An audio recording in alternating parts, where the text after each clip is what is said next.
आइए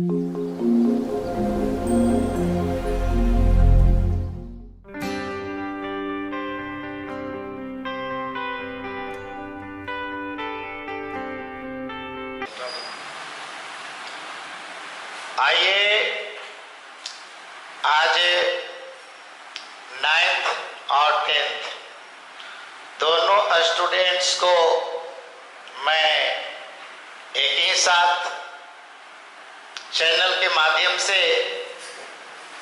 सभी स्टूडेंट्स को सहृदय स्वागत करता हूं कि आप सभी विद्यार्थी क्लास का इंतजार कर रहे थे। तो मैं आज दोनों क्लास के छात्रों को या फिर छात्राओं को एक साथ एक टॉपिक लेकर के आया हूं जो दोनों के काम की चीज है। ऐसे तो मैथ की कोई भी टॉपिक किसी भी स्टूडेंट्स के लिए आवश्यक होता है, तो मैं उसी टॉपिक में से क्षेत्रमिति से एक टॉपिक लेकर के आ रहे हैं और वो है टॉपिक आपका कोण या शंकु कहते हैं। क्या कहते हैं? कोण या शंकु कहते हैं।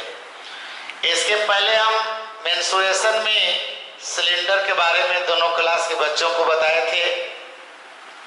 आज आइए या इसके पहले वृत्त से भी आप लोगों को अवगत कराए थे। आप लोग को बता रहे थे कि दोनों क्लास के विद्यार्थियों को यानी 2D और 3D ये दोनों से अध्ययन करना है। तो अब तक जो हम क्लास इसके पहले लेते रहे उसमें 2D का क्लास 9th का भी दिया और 10th का सर्किल चैप्टर बताए। यहाँ पे 9th क्लास के बच्चों को सिलेंडर भी बताए, लेकिन 10th क्लास के बच्चों को वो अभी नहीं बता पाए थे। तो आज हम दोनों के लिए एक टॉपिक लेकर के आ रहे हैं। देखिए, सबसे पहले शंकु यानी कहते हैं कि इसको या शंकु का निर्माण कैसे होती है। आप लोग अक्सर शंकु घर में बनाते हुए लोगों को देखा होगा।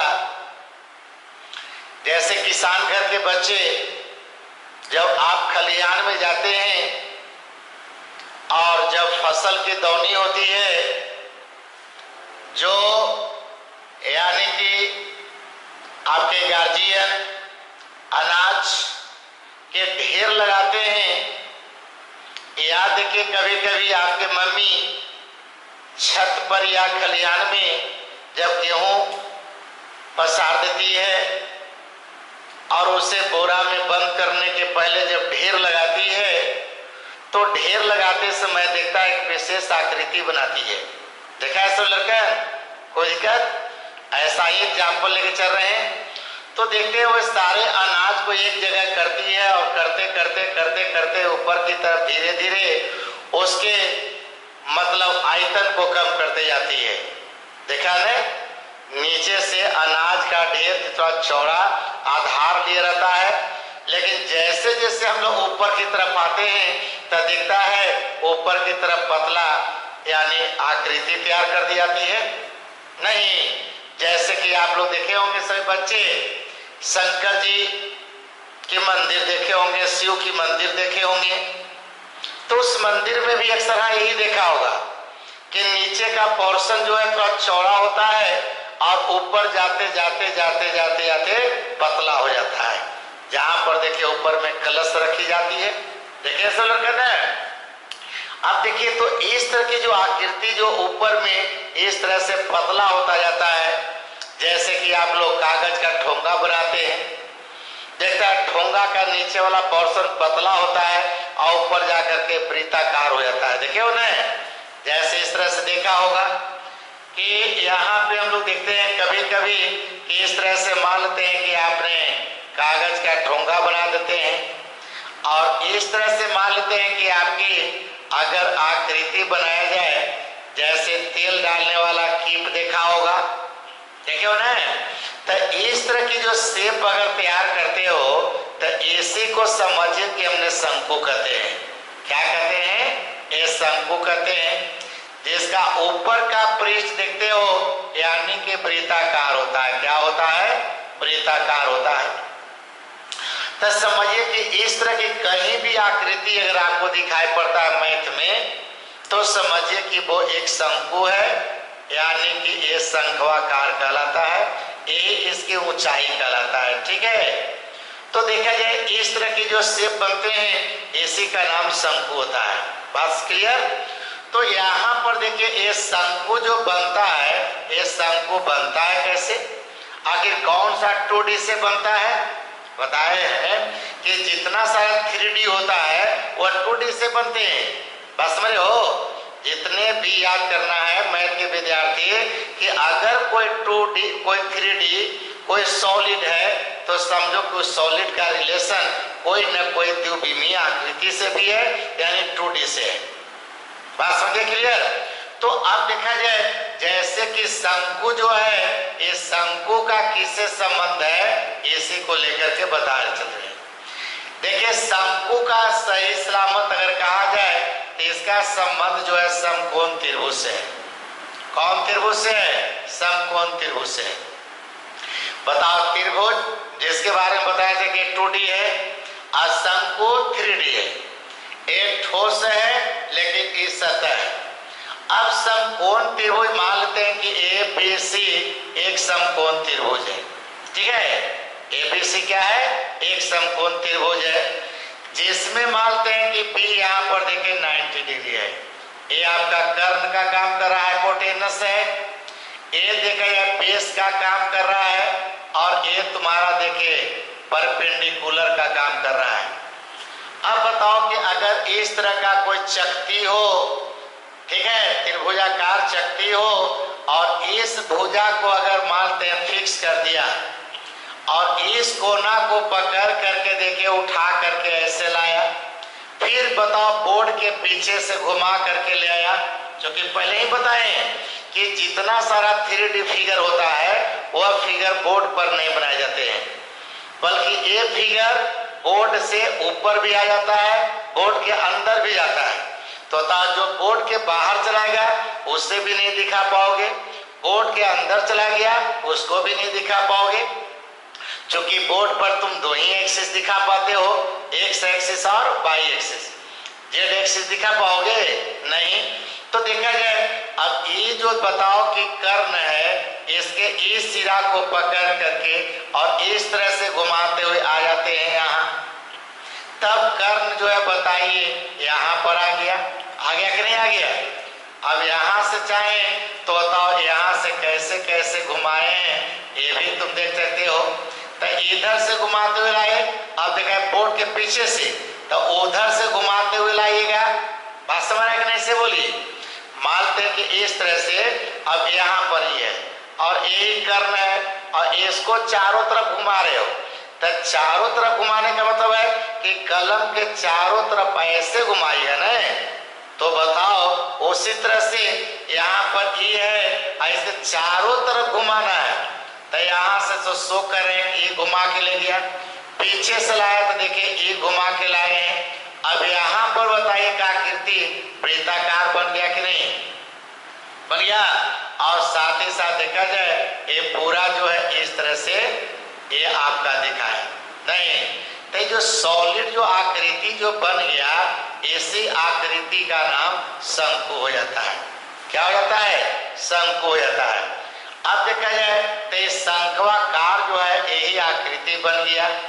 अब अंदर में ये देखा जाए जैसे कि मानते हैं कि आप कोई लकड़ी है, अब लकड़ी को इस तरह से काट करके आपने तैयार कर देते हैं तो समझिए कि आपका शंकु हो गया। लेकिन अंदर से अगर खोखला है, जैसे तेल वाला कीप है, तो कीप है कभी कभी कपड़ा से दिखता है, लोग तंबू बनाता है, जैसे होता है ना कि ऐसे बांस है और यहाँ से चारों तरफ क्या कर दिया? कपड़ा दे दिया। तो चारों तरफ जब कपड़ा दे दिया तब बताओ इसी को हम लोग तंबू कहते हैं। तो नीचे बताओ आकृति क्या हो गया? वृत्ताकार हो गया।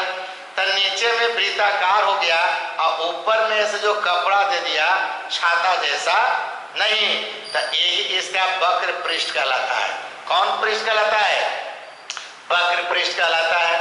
तो यहाँ पर देखा जाए ये ऊपर का पृष्ठ जो होता है ये वक्र पृष्ठ है और नीचे का पृष्ठ हो गया वृत्ताकार नहीं, और अंदर से अगर पूरा भरा हुआ है माने सॉलिड है तब तो कहलाया कि शंकु है। और वही कह दिया कि खोखला है, जैसे ठोंगा हो गया, जैसे कीप हो गया, अंदर से क्या है खोखला है, तो इसी को शंक्वाकार कहते हैं। क्या कहते हैं? कभी कभी मैं तो मिलेगा कि एक ठोस शंक्वाकार आकृति की है तो समझ जाइएगा वहां अंदर से खोखला है या शंकु के आकार का है। शंकु है नहीं, शंकु के आकार का है। तो आप बताइएगा शंकु के आकार का है तब यहाँ पर बताओ ये जो आकृति जो बना पूरा इसमें ये जो दिख रहा है भुजा है इसी को हम लोग कहते हैं तिर्यक ऊंचाई। बात समझो, इसको क्या कहते हैं? शंकु का तिर्यक ऊंचाई। और ये जो जाता है शंकु का ऊंचाई हो जाता है। क्या होता है? तो शंकु का ये ऊंचाई हो गया और ये हो गया तिर्यक ऊंचाई। देखो ऊंचाई यहाँ दो हो गया, तो एक हो गया तिर्यक ऊंचाई और एक हो गया ऊंचाई, और ये हो गया तुम्हारा आधार की त्रिज्या हो गया। क्या हो गया जी? त्रिज्या। अब बताओ पहले से बताओ ये समकोण त्रिभुज मान के चला था, तब पहले से कर्ण था और आप कहते हैं कि कर्ण जो है समकोण त्रिभुज की सबसे बड़ी भुजा होती है। पाइथागोरस प्रमेय में पढ़े हो कि कर्ण का जो वर्ग होता है अन्य दो भुजाओं के वर्गों के योग के बराबर होता है। तो अगर मतलब सोचा जाए कि यहाँ पर शंकु का तिर्यक ऊंचाई जो है ये करने का काम कर रहा था ना, तो यहाँ पर देखिए फॉर्मूला के रूप में निकाल दिए एल स्क्वायर। एल का मतलब तिर्यक ऊंचाई, तो एल स्क्वायर बराबर हो गया H square plus R square. हो गया कि नहीं? ऐसे भी बताओ कि हम लोग त्रिभुज में पढ़ते थे कि कर्ण स्क्वायर बराबर लंब स्क्वायर प्लस आधार स्क्वायर, है ना। अब यहाँ बताए कि कर्ण का काम कौन कर गया जी?